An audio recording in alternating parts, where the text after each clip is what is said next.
Now that you've seen him on screen, meet Sam Neill. He's from New Zealand, and I'm wondering how many other actors from New Zealand we've seen without realizing it, or are you part of a new generation of New Zealanders achieving screen prominence?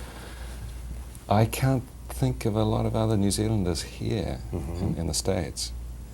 And I think the only other New Zealand actor that I know of who has been doing a bunch of films is a guy called Bruno Lawrence. But you probably wouldn't have heard of him. But, so do you regard yourself... There aren't very many of us. Yeah. Is it a little scary to see yourself as a standard bearer, maybe, of a new generation like that? Oh, I don't see myself as flying any flags here. And Australia, I guess, is something of an adopted country for you? Yeah, it is. I like Australia, and Australia's been very good to me.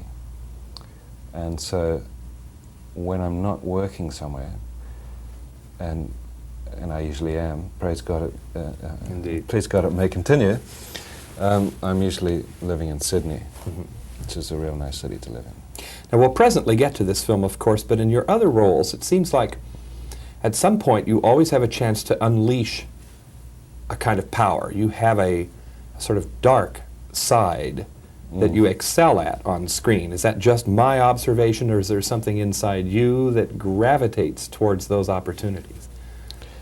Nobody can furrow their brows like you can. I don't know why. It's a funny thing about being an actor that if you do one part, that tends to generate other work in those sort of areas. For quite a while there, I was playing parts that tended to, I was playing people that tended to be real bad womanizers. And you do one of those things and, 5 of them follow in succession. And I mean, I think as an actor and indeed as a human being, there are a lot of different aspects to my character and the sort of things I can play. And not all of those things are ever really drawn upon. And I think the thing about this film is that I get to play a completely different character than I've ever done before, and to tap sort of emotional resources in myself and my sort of center as an actor that I've never been asked to before. And one that you have to pace. It gradates, it graduates and evolves towards something darker. So when you're shooting a film out of sequence, that must be very critical to keep track of, well, where am I now on the downward slide?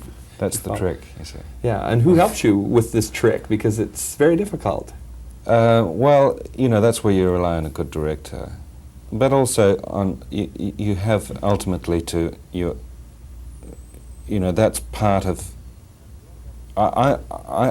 there's a lot of actors that believe that working in cinema is sort of not the real thing. The stage is really the only thing that feeds an actor, that generates good work. I don't subscribe to that view, and I believe in what I do as a craft in its own right. I'm not particularly interested in working on stage. I like working in films, and I've now over the years I've generated a fair amount of experience where I know how to pace, and how to, when I turn up and I'm doing scene 52 today in the morning and I'm shooting scene 7 in the afternoon, I know where to place it. That's part of screen craft. Yeah, one falsely placed scene and the whole thing would collapse like a house of cards. Very easy to unbalance. Now, let's go to Australia. The Chamberlains, I assume, must have been somewhere on the set or in the planning of the film. Well, the Chamberlains were involved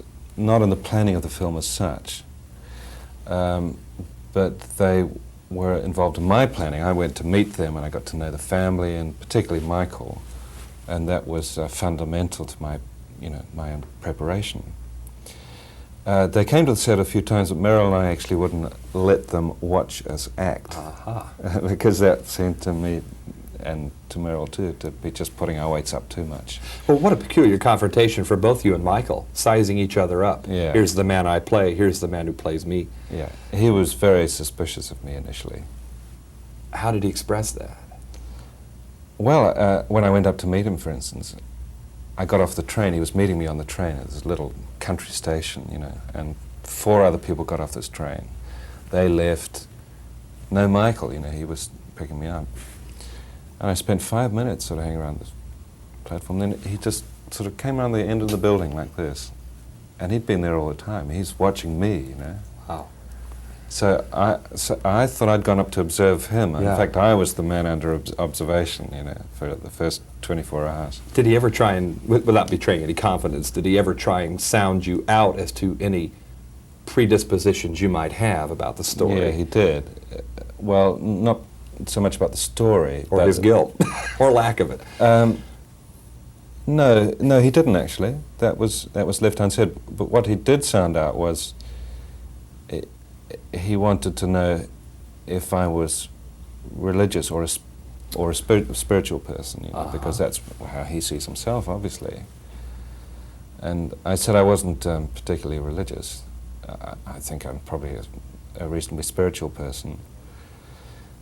It took a lot of talking to convince him that you don't necessarily have to subscribe to the same values and the same views as the character you're playing in order to play that character convincingly.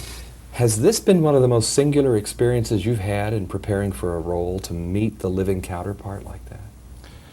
I would say so, and quite scary too, because I got to know, I respect him and I like him, and therefore I felt sort of doubly responsible for what I was doing, and I felt that the best way I can think of to put it is that I felt like I had to do the man justice. Okay. Very quickly, a couple of seconds, if you met Meryl Streep on the street talking in that accent, would you not even think twice that she was native Australian? I would say that it's 100% accurate. It's uncanny. Sam Neill. Thank you very much. He's from New Zealand, but a man of all parts, and we're here together in New York City. I'm John Tibbetts for KCTV5.